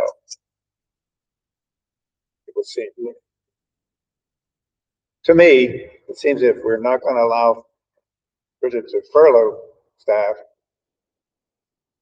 then we can't add one. Unless, I don't know how that would work. If anybody had you want to reduce a position on one point and the person had the certifications to teach the new part, then there wouldn't be a change in staff numbers. It wouldn't be a change in cost, but I don't know if that's the case. Probably is not. I think those are all things that could be looked at if the direction is there for look at that. So could Yeah, and to me, I'm sorry. To me, Should again, we it talk comes about down to a this head now, or count is that an issue. exec session? So if head count, and to me, it comes down to a head count issue. So if the statement is keep head count for professional staff and support staff, we shared what those areas were, the same, then looking at, our kindergarten enrollment is still low. It looks like it'll be 4 classes. We're not looking at 5 again. We continue to see that, declining enrollment. The high school, that wave that we started talking about 10 years ago is hitting the high school. The high school is going to have declining enrollment. And that's where that reduction through attrition has been the approach. So when there's conversation to keep head count the same, so maybe there's a elementary teacher that retires, but we don't replace with an elementary teacher, we replace with some other position, which is what Karen's talking about. I don't see that keeping head count the same being possible for next year. But if in the following year, I'm trying to bring together 2 opposing approaches to staffing right now. I would say, based on what I hear from this committee, it would keep head count the same, But if in the following year, you know, if you say you want to increase headcount by one or keep headcount the same, there may be an opportunity in there to keep that the same, but reallocate that professional staff headcount in a different area, which could be that elementary interventionist or middle level interventionist or some of those support programs. That all helps. Where's the building? Whatever you decide to do with your buildings will have an impact on programs that you're able to offer students. Because if, depending on what your, again, I speak of it as headcount, what your headcount approach is, if and when that happens, you're able to reallocate those resources in different directions.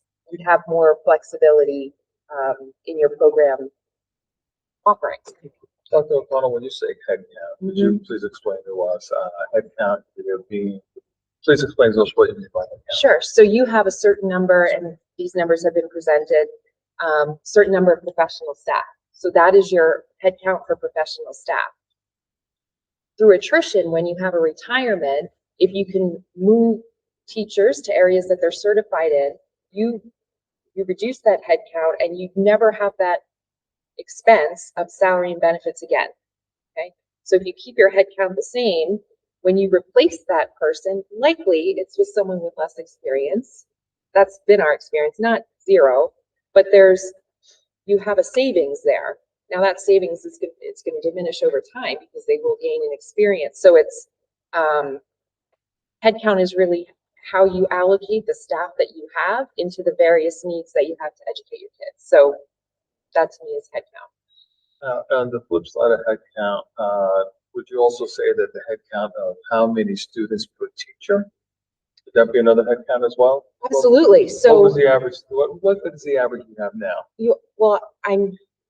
That depends on what level we're talking about. Right. You know, we talked at a fiscal meeting with our AP classes that have very low head count, but it's a commitment of this district to offer AP classes in person, or AP courses in person.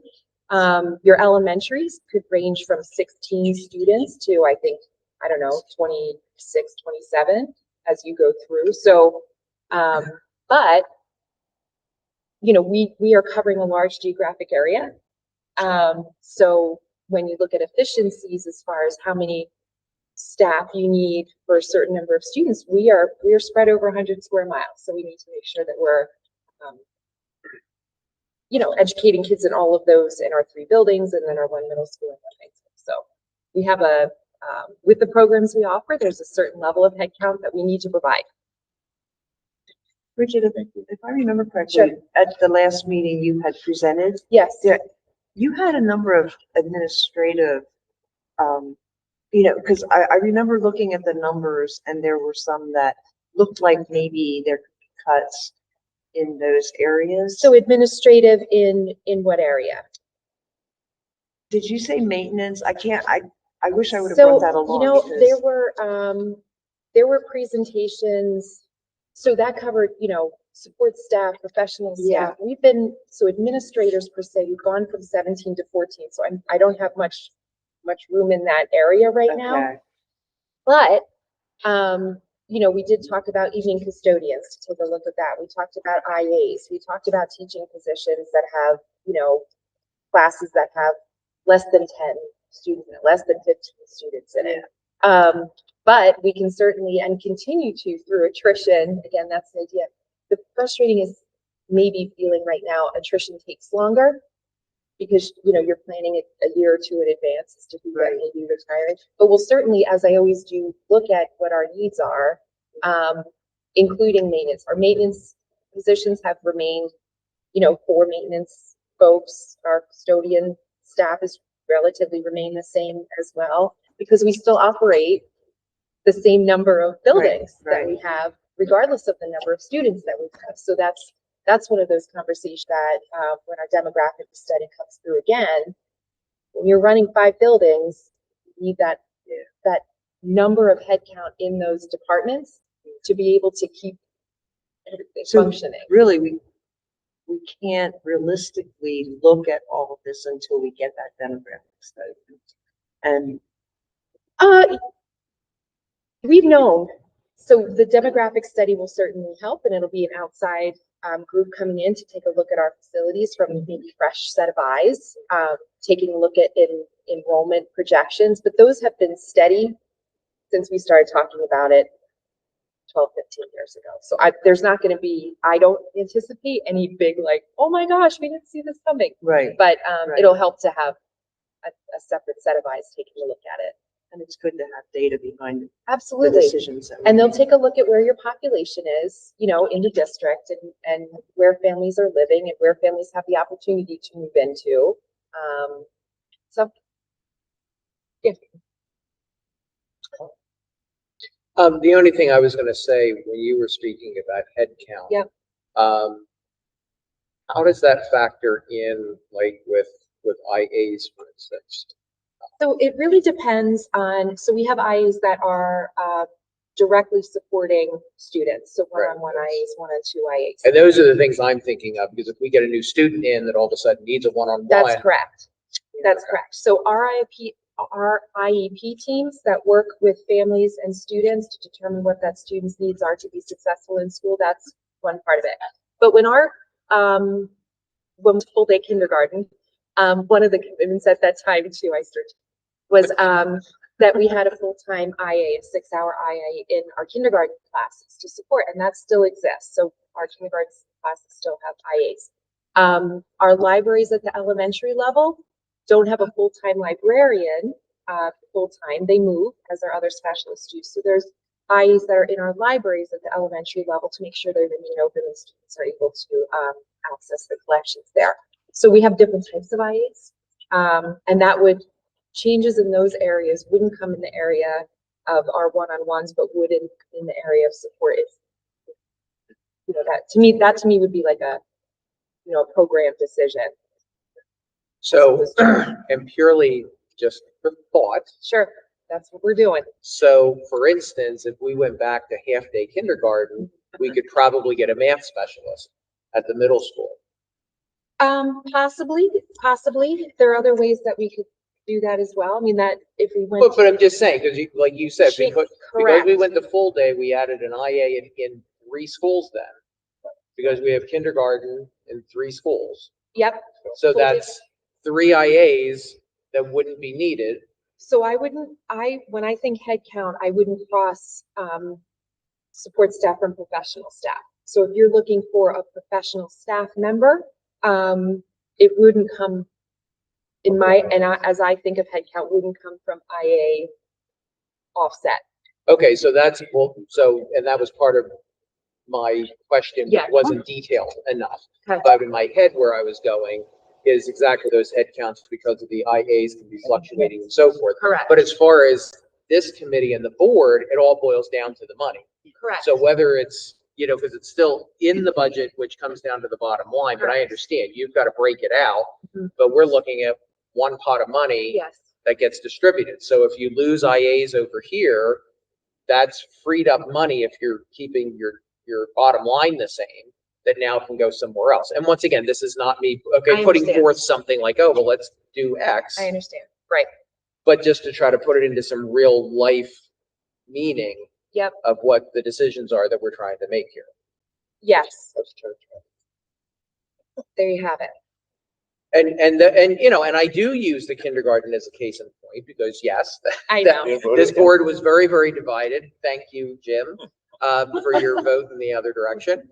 That, you know, that put us into something that, but now these are some ramifications, right? Mm-hmm. So what's more important? Would we rather have a middle school, you know, math specialist where we've had so many issues, or so forth. So this is what the board needs to decide to try to get us to move forward here. You know, I'm not in favor of decreasing anything. So, you know, I'll tell you right now, and I would like to actually be in the position of saying that we could add some of this, you know, some of the supports that have come up.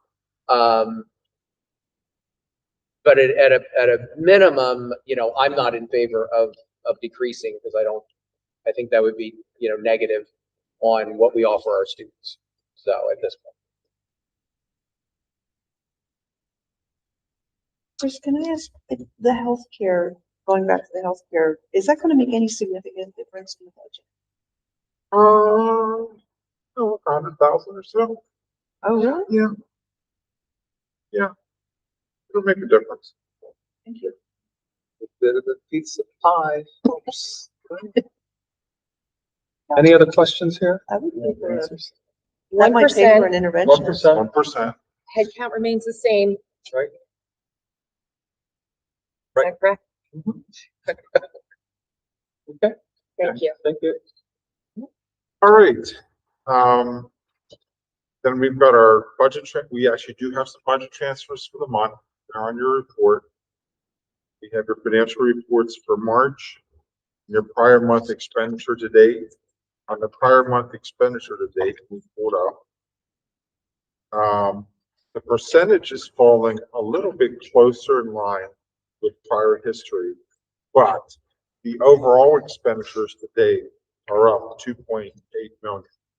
So when we look at the projected finals that I gave you under the budget, you can see how we're trending higher than we were last year on actual.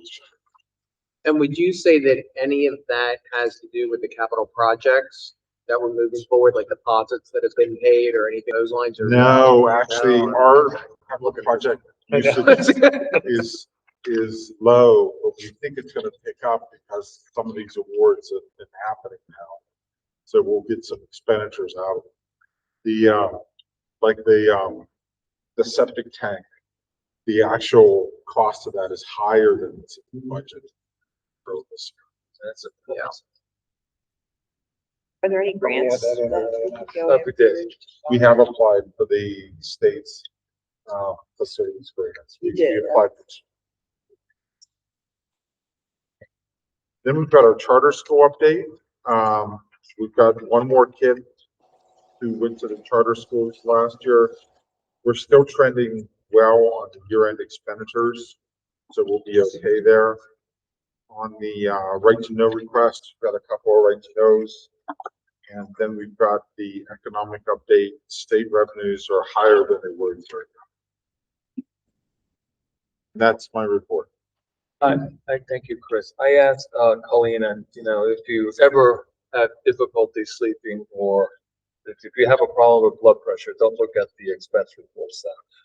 But thank you, Colleen, so much for sending it to all. But I actually do review them, and there is one expenditure that I asked you earlier tonight of how much we spent, and that has to do with the generator that we're renting at the end. And where are we at with that? Didn't get to look at it better. I understand that, is it gotten close to a year that we've been renting that generator now? We're out.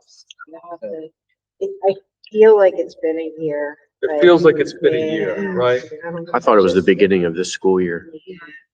Well, we have the one at the Palms also decided to take a nosedive on us. Oh, I don't know that. Yeah. Yeah, Palms is in good shape. Oh, excuse me, the high school. High school did, The high school has a yeah. difficulty one, so that's all. At the end of the day, it's almost 10 grand a month that we're spending for a service. And the one at Durham-Nockamixon has been there. I mean, I want to say it's been greater than 9 months. I could be mistaken. I should be mistaken. I feel like it was the beginning of this school year because I remember the power went out and students were in session and no generator came on, so there were no lights in the building. So 4 months in the fall, 4 months, we're 9 months. Yeah. 8-9 months, okay. I know we're waiting to get a little traction on something there, but at the end of the day, every little bit counts. And these are the things we really need to circle around and try to move things a little bit quicker. We understand that unfortunately Al was out, and things sometimes happen, but at $10,000 a month for a piece of rental equipment, wife came to me, "Hey, Dad, I got to pay for that equipment again." I was like, "Well, I'm sorry. We got something else going on here now."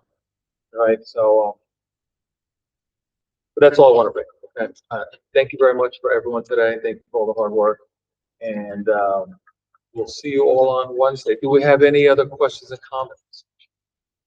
Do we know? Oh, please, go I know right I ahead. do. I just had one comment, and that's just with regard to, and I'm sure you are all thinking the same thing, Portnoy versus the Bucks County tax situation. I know that he was touting Joe, and I'm looking at you only because you probably know this inside and out. Joe was touting the fact that Portnoy is charging a large fee, but they are as well with the 5% that's tacked on. So you know, to that delinquent taxpayer. So I'm just wondering, you know, apples to apples, how that would square. And my response would be, board, let's bring Portnoy in Yeah. next month. Yeah. Then the board will have a look at both programs, and then in June we'll make. Of course, yeah. It just struck me as that being a little bit of sales pitch that wasn't really there. Thank you, Donna. Thank you. I have one.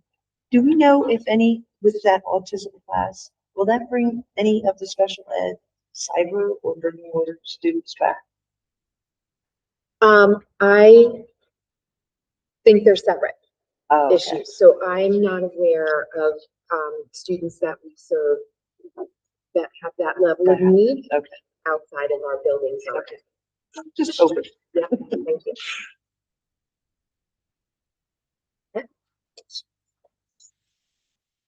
Our next meeting will be May 18th at 9 o'clock at the district office. This worked well. Yeah, Do we want to stay Did you here? like it here?